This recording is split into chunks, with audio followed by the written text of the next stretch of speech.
In the introduction of this book written by the author, it is mentioned that Lord Chaitanya Mahaprabhu revolutionized the spiritual and social sensibility of 16th century India.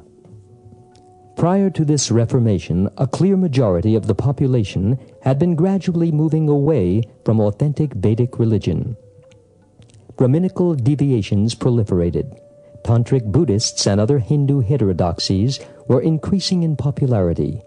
Shakta worshippers and Avaduta ascetics roamed the countryside.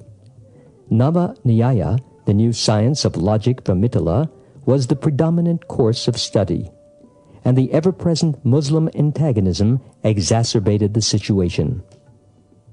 In the midst of this confusion, Lord Chaitanya Mahaprabhu revived the natural spiritual inclination of the people by revealing the often concealed Vedic truth that the holy name of Krishna is both the means and the goal of spiritual enlightenment.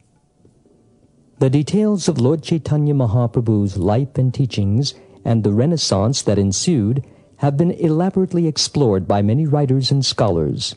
However, it is not widely known that a second renaissance began shortly after Lord Chaitanya Mahaprabhu completed his earthly pastimes, one which may be seen as the natural consequence of all that he had imparted.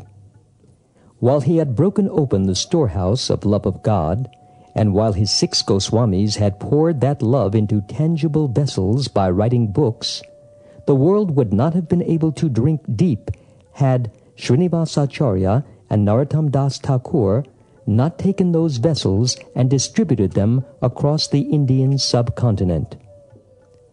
Srinivas and Narottam were the crown jewels of Gaudiya Vaishnavism.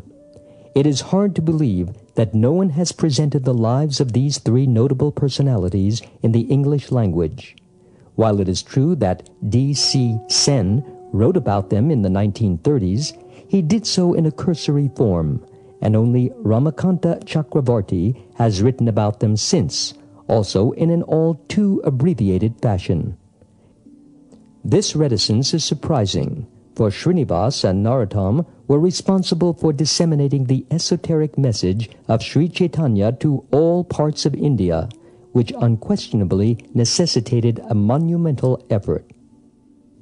The chief resource books used to write this book are as follows: Bhakti Ratnakar by Narahari Chakravarti, Narottam Vilas by Narahari Chakravarti, Prema Vilas by Nityananda Das, and Karnananda by Yadunandan Thakur.